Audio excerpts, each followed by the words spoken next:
والذين يؤمنون بما أنزل إليك وما أنزل من قبلك وبالآخرة هم يوقنون أولئك على هدى من ربهم وأولئك هم المفلحون. Surah Al-Baqarah, Ayah 3, Ayah 4 and 5.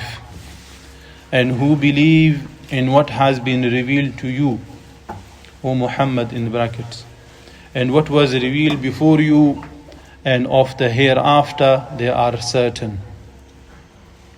Those are upon guidance from the Lord, and it is those who are successful. In the previous few lessons, we talked about some of the amazing qualities of these people that Allah subhanahu wa ta'ala mentioned, who are muttaqeen. Now, in the last ayah that we just read, أُولَٰئِكَ عَلَىٰ هُدًى مِّن رَبِّهِمْ وَأُولَٰئِكَ هُمُ الْمُفْلِحُونَ. In here, Allah subhanahu wa ta'ala gave them a certificate in this dunya and a certificate for them in akhirah. So this is their situation that Allah mentioned in the last ayah.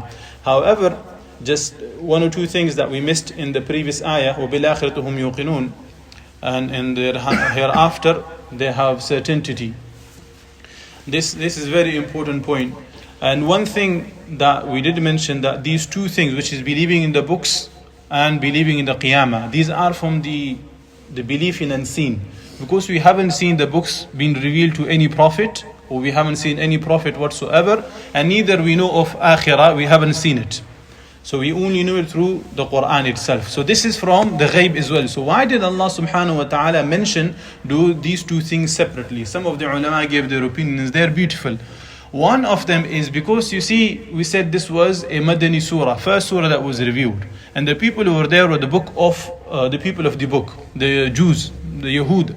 And they had a problem with these two ideas especially. They had belief in the ghaib. They were doing وَيُقِيمُونَ الصَّلَاةِ, they were doing مِمَّا رَزَقْنَاهُمْ يُنْفِقُونَ to a certain extent. Yeah, they believed in those two a lot of in depth. However, they had issue with these two things especially.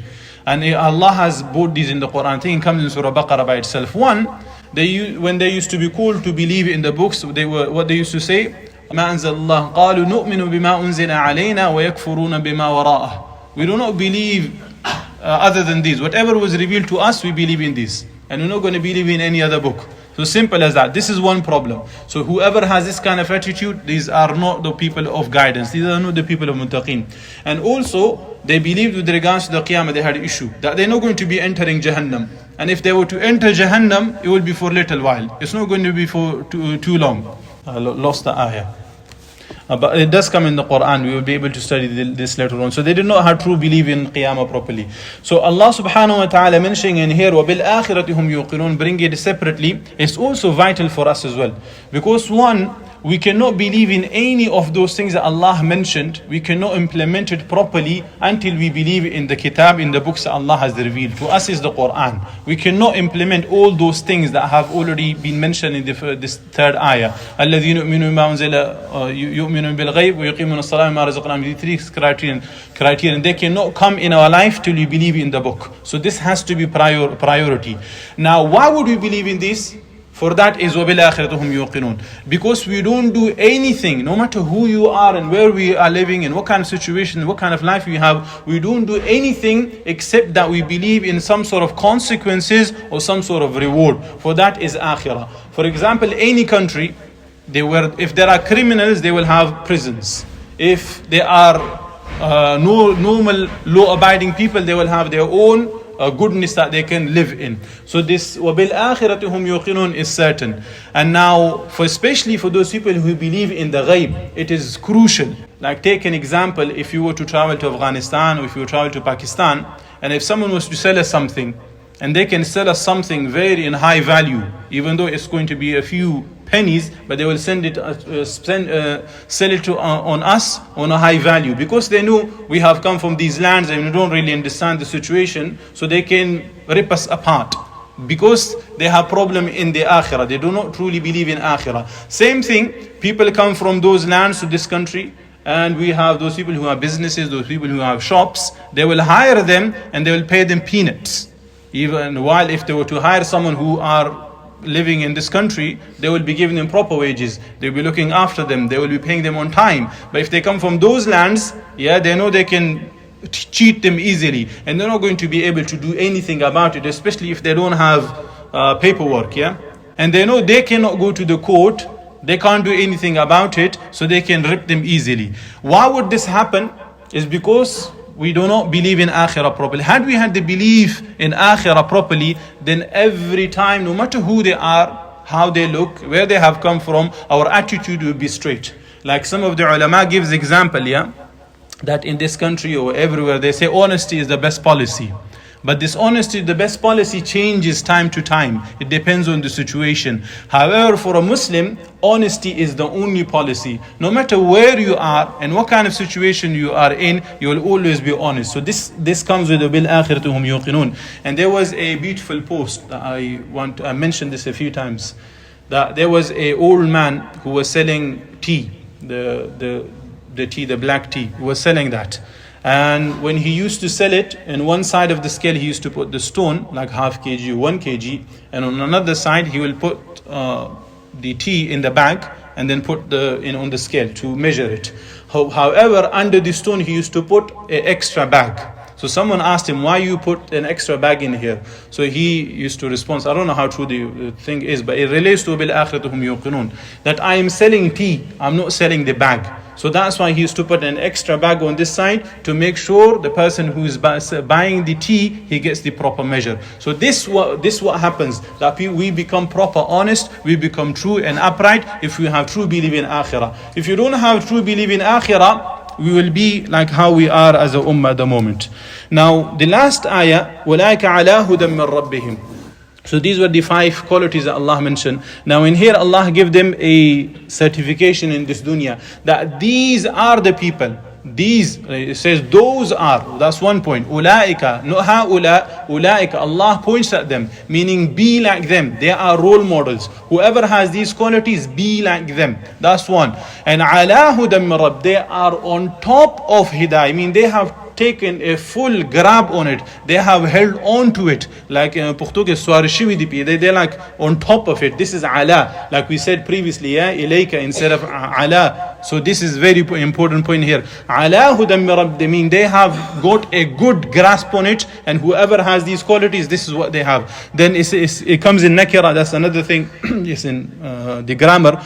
But hudan, they has tanween on it. This shows more emphasis min rabbihim, from their Lord. So there are so many emphasis that Allah put on this, that these are people, certainly these are the people who are on guidance. Which one? With the thing which you asked in Surah Fatiha, Ihdina as-sirat al-mustaqim. Allah telling you, if you are really after those people, then look at these qualities that Allah mentioned, bring these in your life, then certainly you are on hidayah. Then later on Allah subhanahu wa ta'ala says, وَأُولَٰئِكَ هُمُ الْمُفْلِحُونَ. And it is those who are the successful. Now this is for akhirah. The situation for them being guided in this dunya was earlier. Now this is their hukum in akhirah. What is this successful? The translation is not right, it's not complete. Because for success, Allah subhanahu wa ta'ala used a different word which come in the Quran, al-faizun. فَمَنْ زُحْزِحَ عَنِ النَّارِ وَأُدْخِلَ الْجَنَّةِ فَقَدْ فَازَ. They are successful. So this, what do they say? وَلَائِكَ هُمُ الْمُفْلِحُونَ. Mean these are successful, which is continuously successful. It is not that they have achieved and that's done. It gives this eternity. It gives this baqa, mean continuous. This is what أولئك هم المفلحون, and this is the situation in akhirah which beautifully fits in.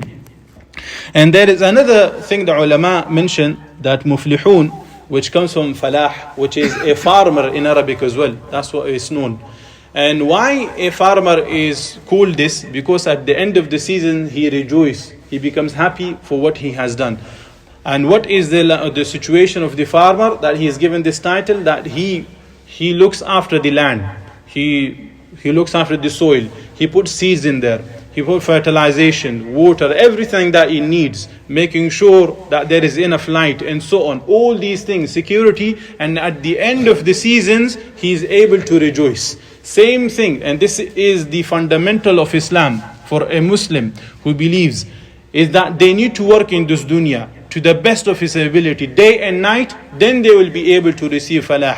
Do not think that someone who said La ilaha illallah and that's it, the guy is done. Who prays the salah 5 times a day, he is done. He gives zakah, is done. It's like there's not one moment. In a year you give that zakah, or in a day you pray these 5 times, and the rest you are free from it. It is a continuous labor. At the end of the labor, you will be able to get the jaza of it. Like it comes in Surah Naba. Inna yawm al-fasl kana miqatan. The ulama gives the example of this. Yawm al-fasl, the day of harvest, is same thing. The day where you will be able to reap the reward of what one has done.